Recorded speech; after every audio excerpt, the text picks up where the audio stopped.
Sinabi ko din sa'yo yan na mag-focus ka parati sa sarili mo. Ayun, stay humble and I'm praying for you and I support you.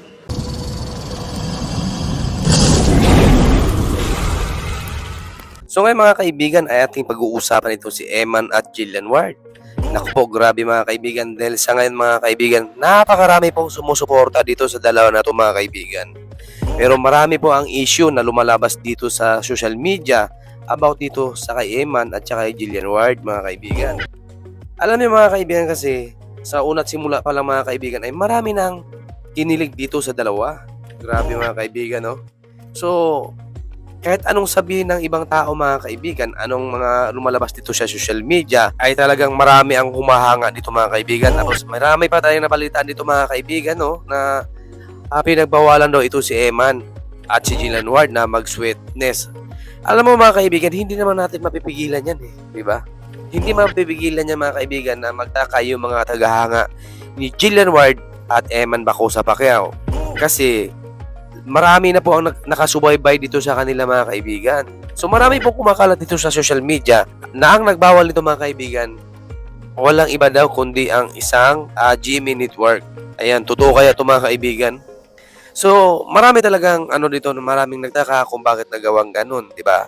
So kung sa kanila naman mga kaibigan, siguro hindi naman siguro nila dapat gawin yan dahil marami na po, alam na nila yan mga kaibigan, na marami na po ang humahanga sa kanila. Buong mundo na po ang humahanga sa kanila mga kaibigan. Buong mundo na po ang sumusubaybay kay Eman at Jillian Ward. Dahil marami po ang nakapansin na bagay po talaga itong dalawa mga kaibigan. So, hindi po talaga natin ito maiwasan na mangyari ito mga ganitong pangyayari mga kaibigan. No?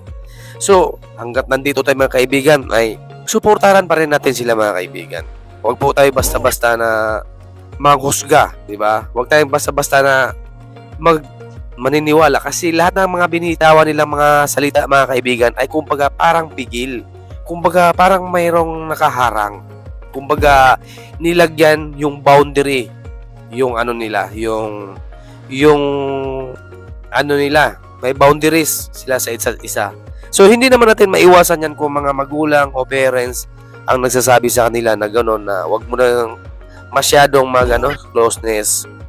Pero nandyan naman tayo mga kaibigan, siguro marami namang nakakaintindihan kasi parents yan. Pero ang sa atin mga kaibigan, ang hindi lang natin gusto kung ibang tao ang nagpapigil sa kanila. Itong telebisyon na bawal mag-sweetness. Siguro may kinalaman to mga kaibigan kasi ito si Eman Bacosa Pacquiao ay ito yung first project niya sa Never Si Die. Kasama na po ito sa Never Si Die sina Jillian Ward. Marami po sila dito mga kaibigan. Siyempre mga kaibigan, baka siguro pinagsabihan nila na bawal mo mag-closeness dahil iba po ang rules dito ni Eman Bacosa Pacquiao mga kaibigan.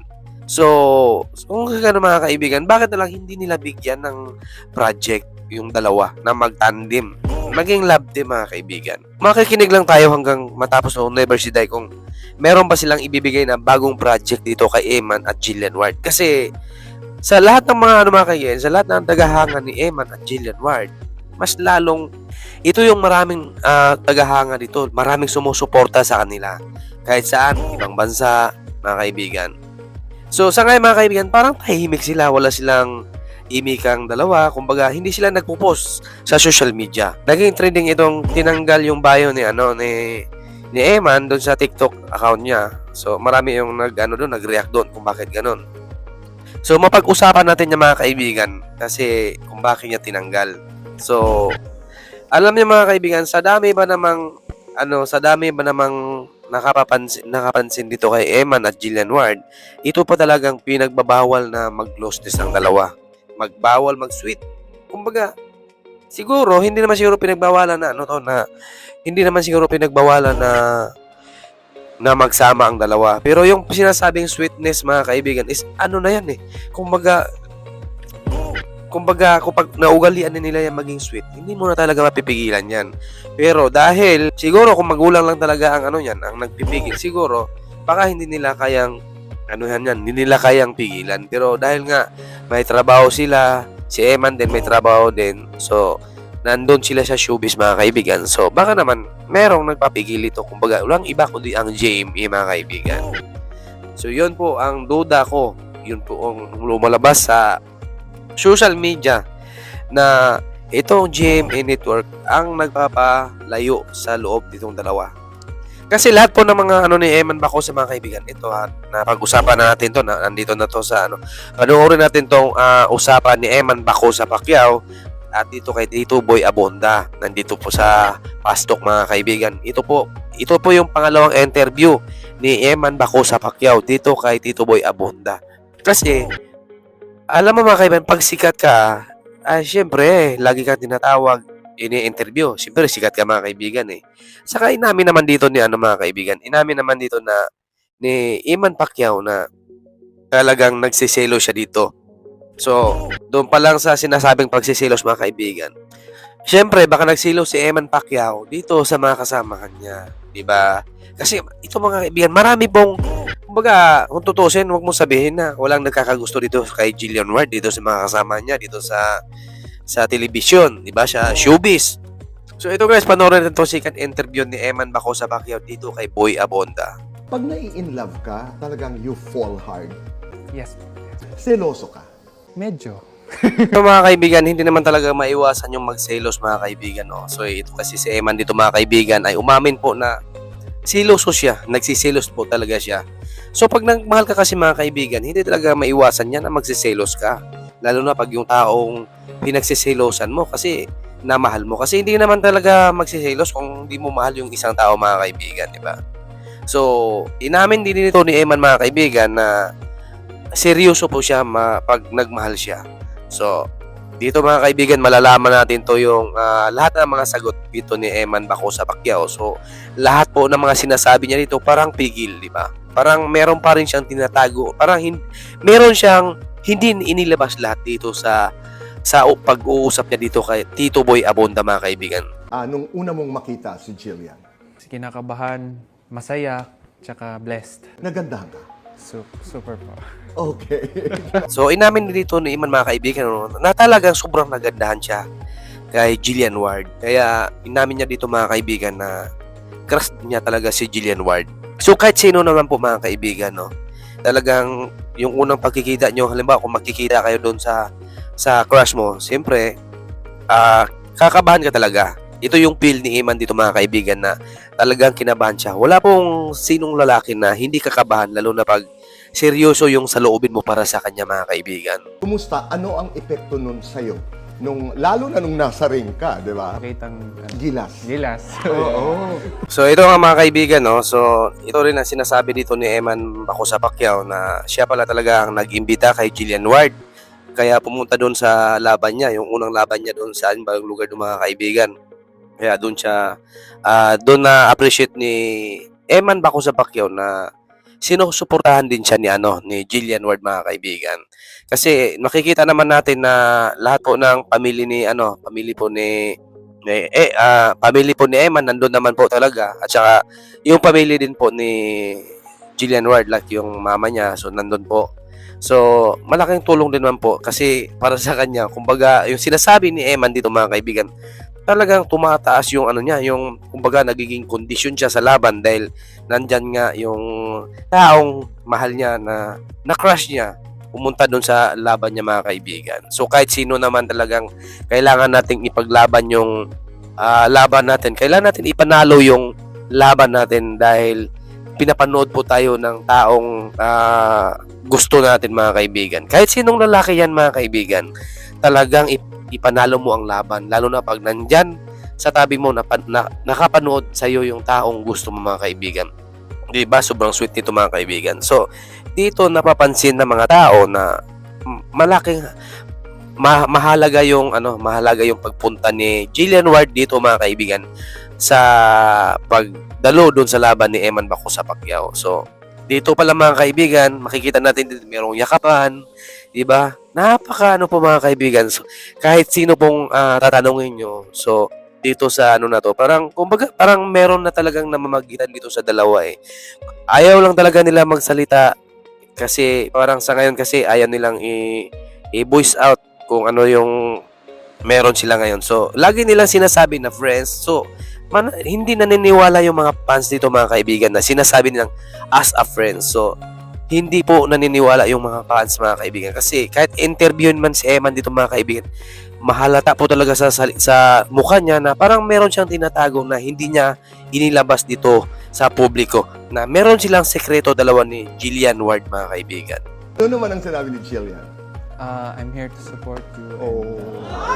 So dito mga kaibigan, ay nagsalita na nga ito si Eman Bacosa Pacquiao tungkol po doon sa pagbura niya doon sa bio niya mga kaibigan, no? Yung GW Heart. Ayan. So, syempre mga kaibigan, ang lahat po ang iniisip kasi GW kasi mga kaibigan is, ibig sabihin nun is Jillian Ward. Yun po ang ibig sabihin nun mga kaibigan. So, syempre, mas matalino naman yung mga tao mga kaibigan, no? Yung taga-suporta na ni Jillian at siya ni Eman. Syempre, na marami pong taong nakasubaybay sa kanila. So, doon po talaga magtaka. So, tama naman yung mga sinasabi ni Eman na tinanggal niya para naman hindi lumalabas sa kasi kadalasan kasi pag merong ganon mga kaibigan, so andun naka-stay yung issue. Kumbaga, nakalink na talaga si Jillian Ward dito kay Eman Bacosa Pacquiao mga kaibigan. Kumbaga nakatali na siya doon sa TikTok mga kaibigan, doon sa description ni Eman Bacosa Pacquiao. So tama po ito mga kaibigan na binura po ni Eman Bacosa. So ang problema nito mga kaibigan, umiwas si Eman Bacosa na magkaroon ng issue si Jillian Ward. So nung pagbura niya mga kaibigan, hindi niya akalain na doon mas malalaki yung issue dahil pagbura niya mga kaibigan. So nagtaka yung mga tao kasi mga kaibigan, magtataka talaga na kung bakit niya pinura. So meron bang ibig sabihin ba nito ay wala na sila? Kumbaga, or merong kaalitan, ganun. Pero ang ibig sabihin ni Eman dito mga kaibigan ay para hindi issue sa mga mata ng mga tao mga kaibigan. Tama naman ito mga kaibigan yung ginawa niya. Pa namin yung Big Guy Challenge. Kung saan nasa harap si Jillian, tapos merong guy sa likod. Yes. Ngayon, ang daming nanghula, si Eman yan.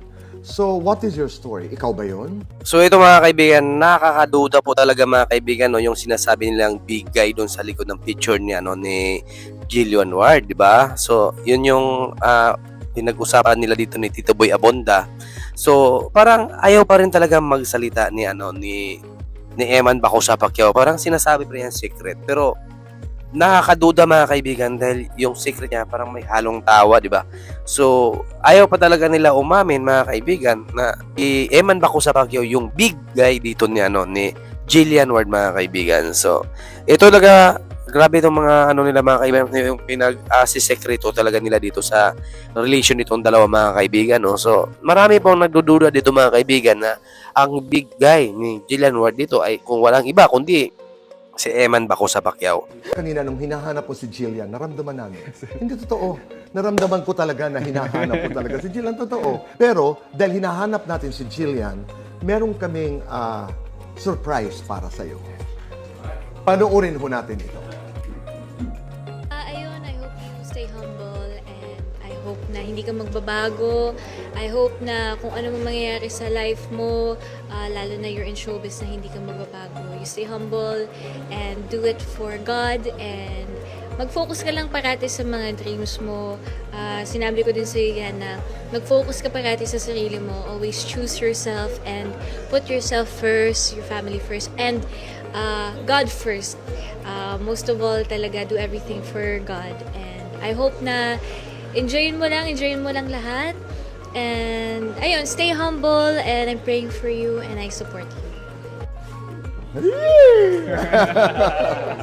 Ano ang nais mong sabihin kay Jillian? Maraming salamat, Jill, sa pag-support mo. Siyempre sa family mo at saka sa genuine na And sana'y patuloy at sana'y i-bless kayo ni God. Totoo. God bless you, Eman. Thank you po. Alam niyo mga kaibigan, napakaganda pong mensahe dito ni Jillian Ward dito kay Eman Bacosa Pacquiao mga kaibigan, no? So far talaga, super duper, napaka-sweet, napakalambing na yung sinasabi niyang mag-ingat ka, ay pagpatuloy mo yung mga ginagawa mo. So, nako, grabe. Marami talagang, mas lalong maraming humahanga dito sa dalawa na to mga kaibigan. Dahil napaka-gentleman at napaka-sweet sa isa't isa mga kaibigan. Sa mukha pa lang ni Eman Bakusa mga kaibigan, parang grabe. Parang walang mapaglagyan sa tuwa. Di ba? Parang sobrang saya ni Eman Bakusa na marinig niya yung mga sinasabi dito ni Jillian Ward concern dito kay Eman Bakusa mga kaibigan, yung suggest patungkol dito sa kanyang buhay na ipagpatuloy ang dapat ipagpatuloy. At lagi pong huwag kalimutan po, lagi pong manalangin mga kaibigan. Huwag po kalimutan si God. Ayan po, 'di ba? Marami pong sinasabi si Jillian dito na napakaganda, talagang tagos po dito sa puso ni Eman Bakusa Pacquiao mga kaibigan. So abangan natin yung pag-aamin nitong dalawa nito mga kaibigan. Kasi sa ngayon kasi mga kaibigan, talagang may boundaries ito eh. Nakakaduda talaga. Marami po ang nagdududa dito na meron po talagang boundaries itong dalawa mga kaibigan. Meron pong nakaharang dito sa gitna. Kailangan po tayo na hanggang dito lang muna tayo. Stop closeness, di ba? Meron po, marami pong nagsasabi ganyan. Marami pong sinasabi, baka magulang po. So, ang magulang naman kasi mga kaibigan, makikita natin is supportive naman po sa dalawa. So, bakit sabihin ng mga magulang na stop muna kayo, huwag masyadong closeness, baka masira yung career. So, bakit naman masisira mga kaibigan yung career? Eh, maraming ang sumusuporta sa kanila.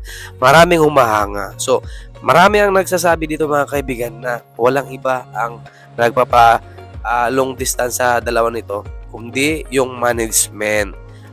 Siguro, baka meron silang ayaw nila kay Eman na ilap team dito si Jillian Ward sa ni Eman, no? Kaya meron sinasabing wag mo na mag-closeness kasi para mawala yung subaybay sa mga tao sa kanila, para mawala yung issue, kumbaga lilipas, parang ganun. Kasi parang ayaw yata ng management or baka may ibang gustong i-love team dito si Jillian Ward sa management. May ibang i-love team ang management dito kay Jillian Ward at hindi si Eman Bakusa mga kaibigan. So bakit man hindi nila bibigyan ng project itong dalawa na magkasama, na mag-love team itong dalawa mga kaibigan? Sikat na ito si Eman Bakusa. Si Jillian Ward talaga namang sikat na rin ito kasi bata pa lang ito mga kaibigan. Talented na ito mga kaibigan. Nasa showbiz na ito mga kaibigan. Si Eman naman mga kaibigan, syempre baguhan siya pero nandyan yung humble at saka sobrang bait ni Eman mga kaibigan. Kaya marami po ang sumusuporta dito. Kaya abangan natin yung nito mga kaibigan. Abangan natin yung paglantad nitong dalawa mga kaibigan.